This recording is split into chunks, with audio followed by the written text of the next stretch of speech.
Okay, so let's think about Barbie as a symbol. I mean, we had a couple, you guys brought up in your examples some of the cultural baggage that Barbie brings along with her. You remember, the first part of this course when we talked about the roads and how, what kind of sort of ideological things that the road brings to the game. So we've talked about the romance, right? Heteronormative adolescent sexuality is what I want to call it in my fancy schmancy language. Because there is, I don't know if you all are familiar with the term heteronormativity, but it refers to the sort of norming of heterosexual relationships. So of course you have Barbie and the Ken doll, and so there's that sort of sense that, Barbie's dating Ken, right? Kind of creepy Barbie fact, Barbie and Ken were actually named after siblings. All right, another piece of cultural baggage that Barbie brings to the game is this consumer culture of affluence. We saw it in the Barbie jealousy thing.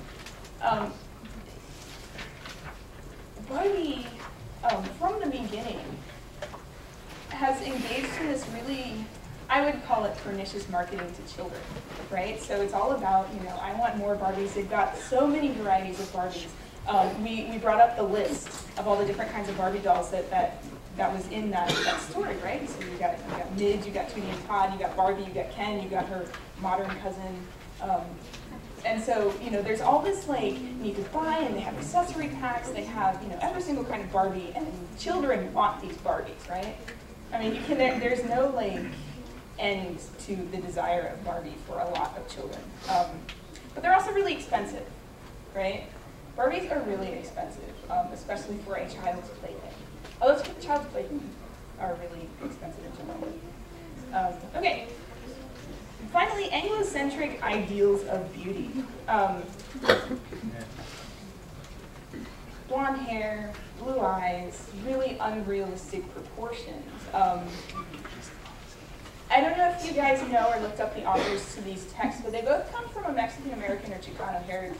So the fact that they're utilizing Barbies as this sort of ideal of beauty, or as a figure of beauty, is really interesting, because those of us from a Hispanic heritage, we tend to have dark hair. And most of the people in the world, I believe, have dark hair. So, statistically, you're very lucky if you have blonde hair. So it's sort of this really interesting ideal of beauty that Barbie creates. Now, just as with any other symbol like the rose, these conventions can be maintained or violated, right?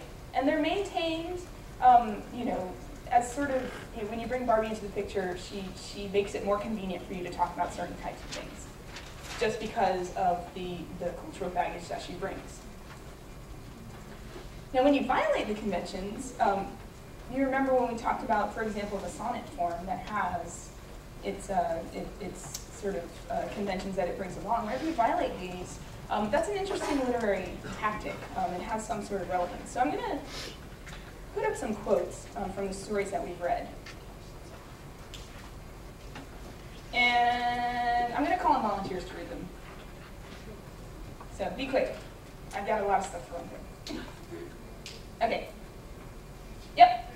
Every time the same story. Your Barbie is rooming with my Barbie, and my Barbie's boyfriend comes over, and your Barbie steals it, okay? All right, who wants to read the next one? It's just reading. So you invited Veronica to come over to play Barbies, and play they did. The three Barbies went to Disneyland and Magic Mountain and ate at an expensive restaurant where they talked about boys. Then all three took turns to sing. All right. Do you guys have a guess as to which baggage this is illustrating? Heteronormative adolescent sexuality, right? So you got the Ken thing. We're experimenting with, having a boyfriend when we're not allowed to have boyfriends at age 7 or whatever. Well, I wasn't. Some people might. So, okay. So this is just an example of how, Barbie can bring up these topics just by her very presence, because that's what kids do with Barbies. Okay, next one. Next set. Yeah.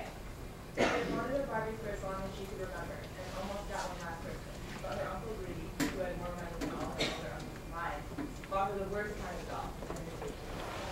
Very good. Next. Okay. So we don't have any money for a stupid-looking boy doll, and we both want to ask for a Barbie outfit next year. Very good. What is this one? Consumer culture. Yeah. Money. Barbies are expensive. These often are playing on that fact. The girls, we got the sense, particularly in the Cisneros piece, that they didn't have much money, right? They were shopping at the bargain, what is it, the street markets. Shopping at the street markets to get their Barbie dolls. So there is a sense that Barbie is not necessarily attainable for everyone. All right, I got a pair here. Who wants to read the first one? Yeah.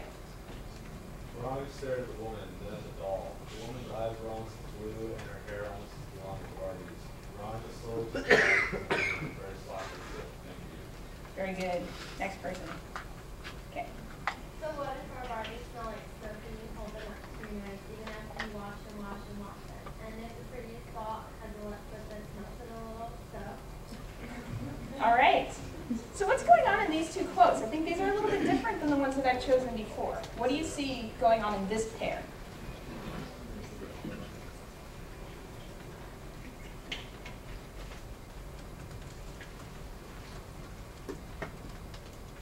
Yeah. Doesn't matter like how much they're from there, they're still beautiful because they're a Barbie. Okay. That it's what I'm trying to get at here is the sort of description, right? We've got two contrasting descriptions, right? Okay.